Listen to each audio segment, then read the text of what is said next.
ಆದರೆ ನಾನು ಯಾವತ್ತೂ ಕೂಡ ರಾಜಕೀಯಕ್ಕಿಂತ ರಾಜಕೀಯವನ್ನು ಮೀರಿ ಯಾವ ರೀತಿ ನನ್ನ ಮಕ್ಕಳ ಮೇಲೆ ನನಗೆ ಎಷ್ಟು ಪ್ರೀತಿ ಇರುತ್ತೇನೋ, ಮಕ್ಕಳ ಮೇಲೆ ಎಷ್ಟು ವಿಶ್ವಾಸ ಇರುತ್ತೇನೋ ಅಷ್ಟು ವಿಶ್ವಾಸ ಇಟ್ಟಿರೋ ನನ್ನ ವಿಚಾರದಲ್ಲಿ ಇದು ನಾನು ಇನ್ನೂ ನಿಮಗೆ ಕೆಲವೊಂದು ವಿಷಯಗಳು ಇನ್ನೂ ಸಮಯ ಬಂದಾಗ ನೋಡ್ತೀನಿ. ಇವತ್ತು ನಾನೆಲ್ಲ ಈ ವಿಷಯಗಳನ್ನ ನಾನು ತಿಳಿಸಿದ್ದೀನಿ. ಮುಂದೆ ಇನ್ನೂ ಏನೇನು ಹೇಳಬೇಕಾಗುತ್ತೆ ಗೊತ್ತಿಲ್ಲ. ಈ 14 ವರ್ಷದಲ್ಲಿ ಅವರು ತುಂಬ ಮೈ ಮೇಲೆ ಹೇಳ್ಕೊಂಡಿದ್ದಾರೆ ಭಾಳ ವಿಚಾರಗಳು. ನನ್ನ ದೃಷ್ಟಿಗೆ ಬಂದಾಗೆಲ್ಲ ಕೂಡ ಜಸ್ಟ್ ಒಂದು ನಿಮಗೆ ಎಕ್ಸಾಂಪಲ್ಸ್ ಭಾಳ ಇದೆ. ಅದನ್ನು ನಾನು ಸಮಯ ಬಂದಾಗ ನಾನು ಹೇಳ್ತೀನಿ. ನಾನು ಭಾಳ ವಿಚಾರಗಳಲ್ಲೇ ಇವಾಗ ಮೈ ಮೇಲೆ ಹಾಕ್ಕೊಂಡಿದ್ದಾರೆ.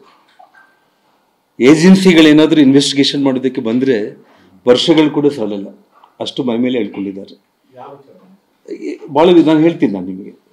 ಜೊತೆಗೆ ನಮ್ಮ ವಿಚಾರದಲ್ಲಿ ಇವತ್ತು ಆಸ್ತಿ ದ್ರೋಹಗಳು ಮಾಡಿದಾರ, ಅಥವಾ ನಂಬಿಕೆ ದ್ರೋಹ ಮಾಡಿದಾನ, ಸ್ವಾಮಿ ದ್ರೋಹ ಮಾಡಿದಾನ, ಅಥವಾ ವಿಶ್ವಾಸ ದ್ರೋಹ ಮಾಡಿದ್ದಾರೆ, ಇದೆಲ್ಲವುದನ್ನು ಕೂಡ ನಾನು ಈ ಸಮಯದಲ್ಲಿ ಏನೂ ಮಾತಾಡಲಿಕ್ಕೆ ನಾನು ಹೋಗಲ್ಲ. ಯಾಕೆಂದರೆ ನಮ್ಮ ಕುಟುಂಬನ ಯಾಕೋ ಟಾರ್ಗೆಟ್ ಮಾಡಿದ್ದಾರೆ ಅಂತ ಏನು ಹೇಳಿದಾರಲ್ಲ, ಅದೆಲ್ಲವುದನ್ನು ರಿವರ್ಸಲ್ಲಿ ನಾವು ಏನು ವಿಚಾರಗಳೆಲ್ಲ ಇದೆ ತಾವೆಲ್ಲ ಕೂಡ ಮಾಧ್ಯಮ ಸ್ನೇಹಿತರು ಬಳ್ಳಾರಿಯಲ್ಲಿ ಒಂದು ಸ್ಲಮ್ ಏರಿಯಾಗೆ ಹೋಗಿ, ಅವರು ಶ್ರೀರಾಮುಲು ಹುಟ್ಟಿ ಬೆಳೆದಿರುವಂಥ ಸ್ಲಮ್ ಏರಿಯಾದಿಂದ ಹಿಡಿದು ಇಡೀ ನಗರದಲ್ಲಿ ತಾವು ಒಬ್ಬ ಕಡು ಬಡವದಿಂದ ಹಿಡಿದು ಶ್ರೀಮಂತರವರೆಗೂ ಕೂಡ ಬಳ್ಳಾರಿಯಲ್ಲಿ ಏನು ಎಂಥ ವಿಚಾರಗಳು ಅಂತ ನೀವು ವಿಚಾರಿಸಿದರೆ ಎಲ್ಲ ವಿಚಾರಗಳು ಕೂಡ ಗೊತ್ತಾಗುತ್ತೆ.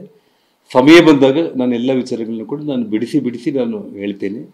ಮತ್ತೆ ಅನಗತ್ಯವಾಗಿ ಏನು ಹೇಳಿ ಏಜೆನ್ಸಿಗಳು ತನಿಖೆ ಮಾಡಿದ್ರೆ ತುಂಬಾ ವಿಚಾರ ಮೈ ಮೇಲೆ ಇಟ್ಕೊಂಡಿದ್ದಾರೆ ಅಂದ್ರೆ ಅದು ಒಂದು ಭ್ರಷ್ಟಾಚಾರ ಆಗಿರುತ್ತೆ, ಇಲ್ಲ ಕ್ರೈಮ್ ಆಗಿರುತ್ತೆ. ನೋಡಿ, ಅವೆಲ್ಲದನ್ನು ಕೂಡ ನಾನು ಕರೆಕ್ಟಾಗಿ ಸಮಯ ಬಂದಾಗ ವಿತ್ ಡಿಟೇಲ್ಡ್ ಆಗಿ ಎಲ್ಲ ನಾನು ವಿತ್ ರಿಪೋರ್ಟ್ಸ್ ಹೇಳುವಂಥ ಸಂದರ್ಭ ಬಂದರೆ ನಾನು ಹೇಳ್ಬೋದು.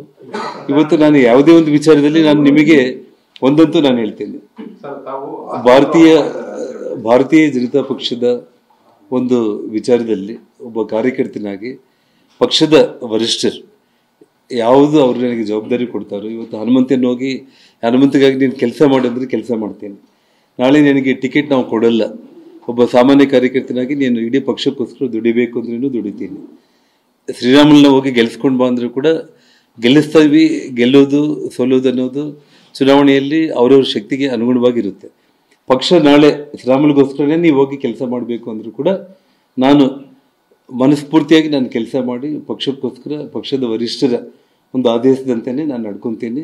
ಯಾಕೆಂದರೆ ತಾವೆಲ್ಲ ಕೂಡ ಮಾಧ್ಯಮ ಸ್ನೇಹಿತರೆಲ್ಲ ಕೂಡ ಹಿಂದೆ ಜನಾರ್ದನ್ ರೆಡ್ಡಿ ಅವರು ಏನು ಹೇಳಿದರೆ ಅದಾಗುತ್ತೆ, ಜನಾರ್ದನ್ ರೆಡ್ಡಿ ಹೇಳಿದ್ದಾಗುತ್ತೆ, ಅದೆಲ್ಲ ಕೂಡ ಹಳೆ ಕತೆ, 20 ವರ್ಷದ ಹಿಂದೆ. ಇವತ್ತು ಜನಾರ್ದನ್ ರೆಡ್ಡಿ ಸಂಪೂರ್ಣವಾಗಿ ಪಕ್ಷಕ್ಕೆ ಇವತ್ತು ತಲೆಬಾಗಿ ಪಕ್ಷದ ಆನತಿಯಂತೆ ಪಕ್ಷಕ್ಕೆ ಒಂದು ಪಕ್ಷದ ವಿಚಾರದಲ್ಲಿ ಒಬ್ಬ ನಿಷ್ಠಾವಂತ ಕಾರ್ಯಕರ್ತನಾಗಿ ನಾನು ಕೆಲಸ ಮಾಡ್ತೀನಿ. ಆಗಲಿ ಇನ್ನೊಬ್ಬರ ಮೇಲೆ ಹೇಳಿ ಮೆಟ್ಲೇರುವಂಥ ಒಂದು ಅವಶ್ಯಕತೆ ನನಗೆ ಇಲ್ಲ.